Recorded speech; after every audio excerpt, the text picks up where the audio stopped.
अभी अभी गुरुवर आचार्य ने नेमावर में भी विशेष रूप से उदासीन ग्रस्त जो व्रती बन जाते हैं और यदि वो निश्चिंतता से धर्म लाभ लेना चाहते हैं तो नेमावर में आश्रम की व्यवस्था प्रारंभ हुई है और बहुत सारे ब्रह्मचारी जन वहाँ रह कर के अच्छा धर्म लाभ ले रहे हैं।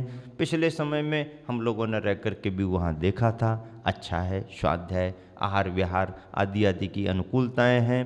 तो ऐसा करके आश्रमों में मणिजा जी का गुरुकुल अपने आप में चल रहा है। ब्रह्मचारी जिनेश भैया, महेश भैया, अभी त्रिलोक जी भैया यहाँ पर अर्थूना के लिए अपना धर्म लाभ देने के लिए आए थे और उन्हें मालूम था कि महाराज जी पास में ही हैं, तो संभव ही नहीं कि वो इस तरफ आएँ और ऐसे ही निकल जाएं, ऐसा होता नहीं है। वो सहज भाव से आए, आज आप सबके बीच में उपस्थित हैं, विद्वान हैं, समाज को लाभ देते हैं, काफ़ी समय से हैं और हैं अशोकनगर के। तो फिर अब आप समझ लो बाकी तो सब होगा ही होगा उनके पास में, क्योंकि मालवा और बुंदेलखंड का मिश्रित वहाँ का संस्कार है। थुबोंजी क्षेत्र से प्रभावित हैं, गुरुवर आचार्य जी के कृपा पात्र हैं, हमेशा अपनी योग्यता का लाभ हम लोगों के पास भी आकर के और स्वयं लाभ लेते हैं, देते भी रहते हैं। इस तरह से आचार्य श्री हमेशा कहते हैं कि अपनी योग्यता का लाभ भी दूसरों को मिलना चाहिए, अपना भी स्वाध्याय में समय निकलना चाहिए।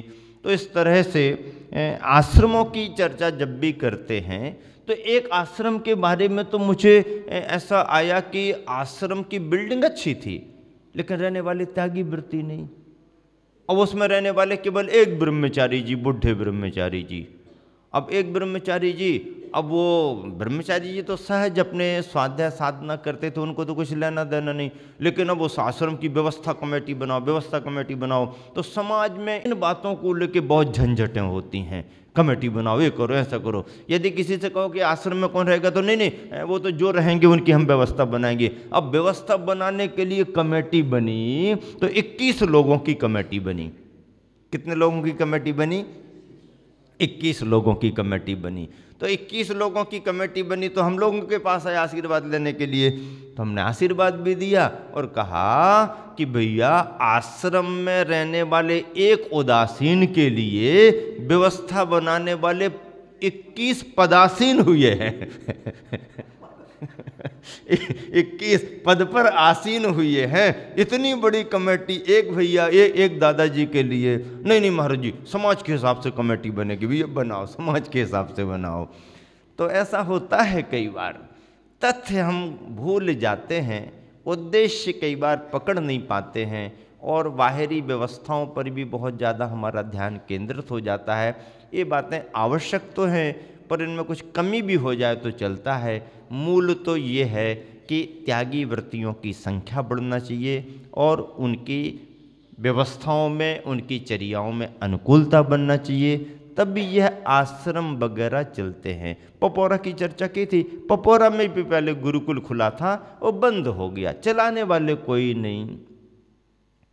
पुराने गुरुकुल लगभग बंद हो गए क्योंकि शिक्षा का स्वरूप बदलता जा रहा है और बच्चे इस उद्देश्य से ही पढ़ाई करते हैं, माता पिता भी उसी उद्देश्य से पढ़ाते हैं कि बच्चा पढ़ लिख करके कुछ कमाने वाला हो जाए। तो इस तरह की डिग्रियां होती हैं। एजुकेशन भी आर्थिक दृष्टिकोण को लेकर के ही हो गया, भारी भरकम खर्चीली पढ़ाई भी हो गई। जब इतने खर्चों को लेकर के पढ़ाई कराई जाती है तो फिर अपेक्षाएं भी रखी जाती हैं, स्वाभाविक है। तो इस तरह से, लेकिन एक धर्म का मार्ग है, स्वाध्याय साधना का मार्ग है, सभी लोगों के लिए संभव तो नहीं होता, लेकिन जो भव्य आत्माएं लक्ष्य लेकर के चलते हैं उनका स्वाध्याय आत्म कल्याण के साथ जन कल्याण के लिए भी हुआ करता है। और ऐसे विरक्त चित्त उदासीन जो धर्म की रुचि रखने वाले लोग हैं उनके लिए आचार्य श्री हमेशा शिक्षा के लिए प्रोत्साहित करते हैं। ऐसी संस्थाओं को भी बढ़ावा देते हैं जिनके माध्यम से ज्ञान की प्रभावना होती, ज्ञान के केंद्र हैं। तन मन धन से किसी भी रूप में इन संस्थाओं में किसी का सहयोग जाता है तो वह भी धर्म की परंपरा के लिए तो प्रभावना का कारण बनता ही बनता है, अपने लिए भी, कल्याण के लिए भी लाभदायी होता है। आचार्य श्री के निमित्त से सैकड़ों संस्थाओं के लिए लाभ हुआ है।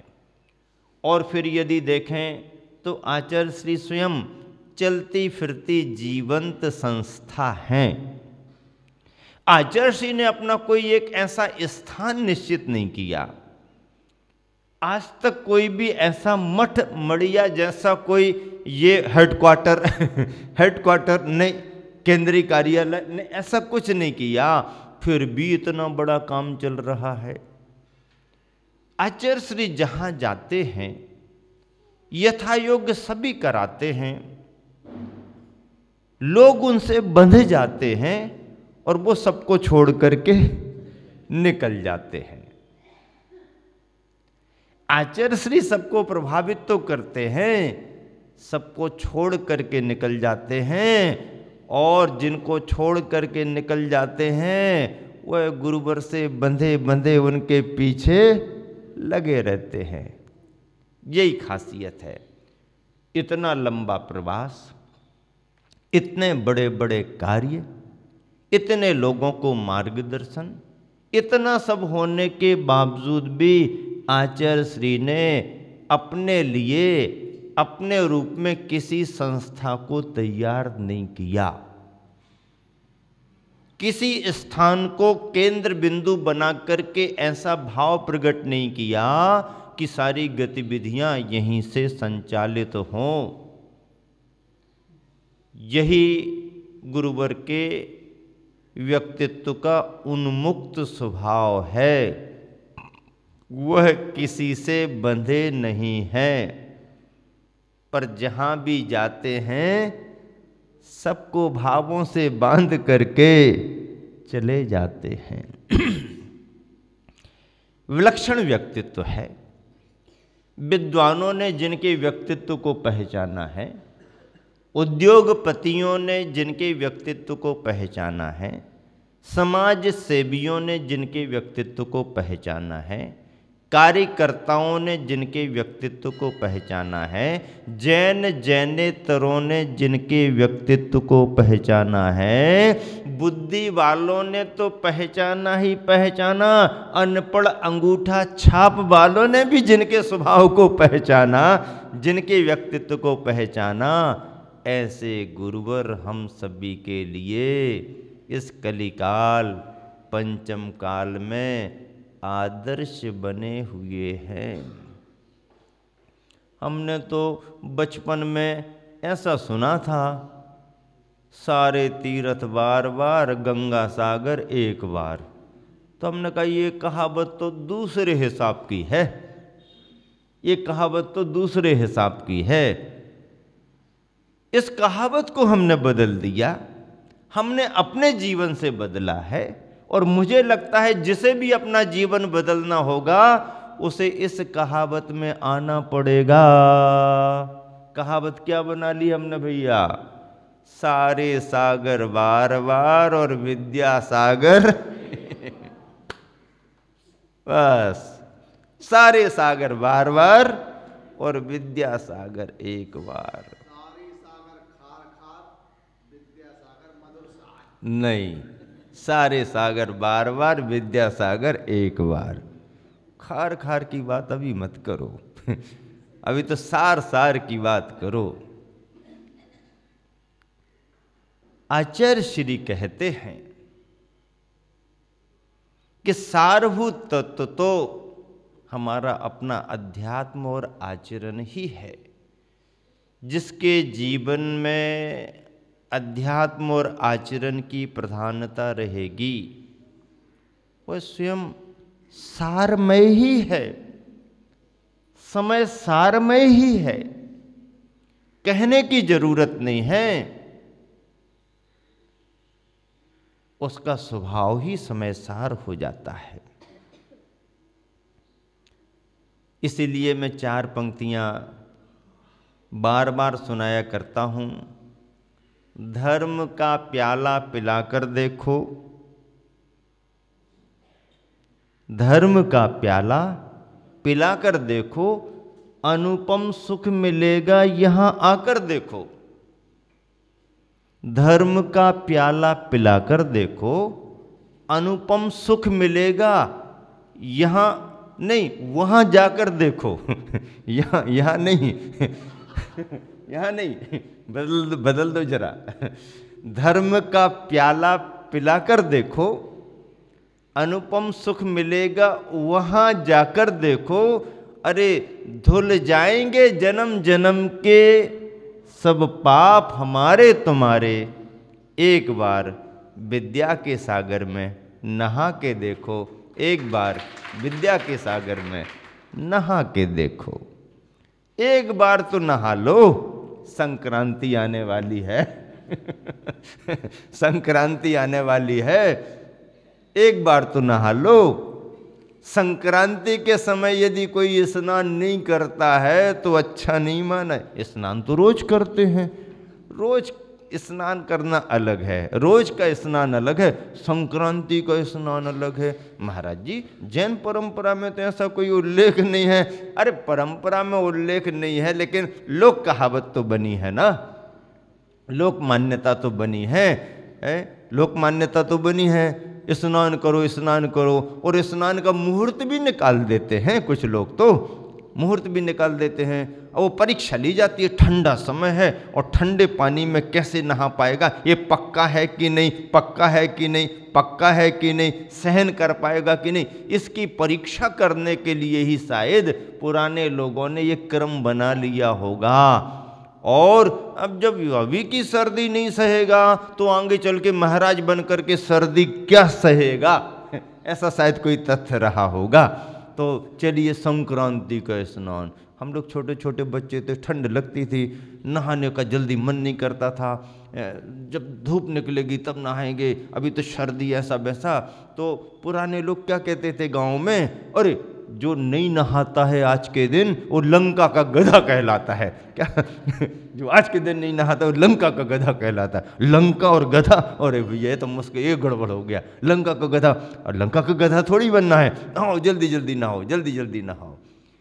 तथ्यात्मक कोई भी रहा हो, विज्ञान साइंस कुछ भी हो, वो अपना अलग स्थान है, लेकिन कहा जाता है तो ये यदि अपने को इससे दूर होना है, बचना है, ज्ञानी कहलाना है, विद्वान कहलाना है, कुछ विशेष करना है, कुछ अपने को शुद्धता पाना है, तो क्या करें? ये बाहर की बातें बाहर रह जाती हैं, लेकिन अंदर की बात तो ये है, धर्म का प्याला पी करके तो देखो। पिला करके भी कहा हमने, लेकिन अब हम कह रहे हैं पी करके देखो। कौन पिलाएगा तुम्हारे लिए? कौन आगे बढ़ेगा? रखा हुआ है, ले लो। धर्म का प्याला पीकर देखो, अनुपम सुख मिलेगा वहां जाकर देखो। धुल जाएंगे जन्म जन्म के पाप तुम्हारे हमारे सबके, एक बार विद्या के सागर में नहा के देखो। एक बार। महाराज बार बार नहीं नहा सकते। अरे बार बार नहाओ तब की बात अलग, पहले एक बार तो नहाओ ना। और एक बार के स्नान में ही इतना फर्क हो जाएगा कि लगेगा अरे भैया अभी तक कहाँ थे। आनंद का अनुभव होता है। और ये प्रवचन माला आप सभी को उसी आनंद में सराबोर कर रही है। अतिशय क्षेत्र बंधा जी का प्रवास आचार्य श्री का संपन्न हुआ। धर्म प्रभावना के साथ क्षेत्र कमेटी ने गुरुवर का लाभ लिया। जो उनकी अपेक्षाएं थीं देखते ही देखते पूर्ति हो जाती हैं। जिनका ध्यान अर्थ की तरफ नहीं होता है, अर्थ तो उनके सामने अपने आप बरसता रहता है। परमार्थ पर ध्यान रखने वाले गुरुवर, चेतन पर ध्यान रखने वाले गुरुवर आज यदि विचार करें तो चेतन धन कितना है, गिन करके कोई बताए? बहुत सोचना पड़ेगा तब लिस्ट बन पाएगी। और 2-4-10 लिस्टें तो फेल हो जाएंगी, तब कहीं जाकर के फाइनल लिस्ट बनेगी। चेतन धन कितना है?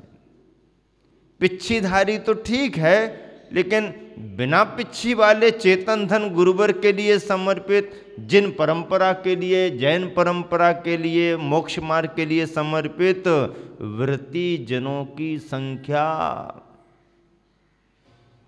एक महाव्रती आचार्य के निमित्त से कितने मोक्ष मार्गी तैयार हो गए। अद्भुत है। पंचम काल जैसे काल में अद्भुत है। गुरुवर आचार्य श्री ने संस्थाओं को आशीर्वाद दिया, क्षेत्रों को आशीर्वाद दिया, लेकिन कभी भी किसी संस्था और किसी क्षेत्र से बंधे नहीं, निर्बंध ही रहे। मार्गदर्शन दिया, देना जरूरी है। वह संघ के नायक हैं, समाज के गुरु हैं, आचार्य हैं। आचार्यों पर बहुत बड़ी जवाबदारी होती है, उनका नेतृत्व होता है। वह समाज को मार्गदर्शन देते हैं। मार्गदर्शन दिया, यथा समय संस्थाओं को पुनर्जीवित किया, विद्वानों के लिए संबल दिया, विद्वानों को प्रोत्साहित किया, वृत्तियों को तैयार किया, वृत्तियों को विद्वान बनाया, प्रतिष्ठा शास्त्र में भी ब्रह्मचारियों को दक्ष कराया। सभी तरह से सुरेंद्र कुमार जी ज्योतिषाचार्य टीकमगढ़ के हैं, उनके निर्देशन में ब्रह्मचारी भाई तैयार हुए। ब्रह्मचारी जय कुमार जी निशांत टीकमगढ़ वाले, ब्रह्मचारी विनय भैया बंडा वाले, प्रदीप भैया सुयस अशोकनगर वाले, अशोक भैया, अभय भैया आदि आदि आचार्य श्री ने मार्गदर्शन देकर के ब्रह्मचारियों के लिए तैयार कराया। योग्य प्रतिष्ठाएं हों, प्रतिष्ठा निर्दोष हो, आदि आदि, इन सब बातों को लेकर के और सुरेंद्र कुमार जी, बाबूलाल जी पठा के माध्यम से, पुष्प जी के माध्यम से सारी गतिविधियां, जानकारियां मिली। आचार्य श्री स्वयं परामर्श देते हैं, विधि पर विचार करते हैं, मंदिर अच्छे बने, प्रतिमाओं की प्रतिष्ठा अच्छे तरीके से हो, मंदिर निर्दोष रीति से बने, प्रतिमाओं की प्रतिष्ठा निर्दोष रीति से हो, विधि विधान में शुद्धता रहे, आदि आदि पर विचार आचार्य श्री शुरू से करते रहे हैं और यथा समय विद्वानों को भी मार्गदर्शन देते रहे हैं।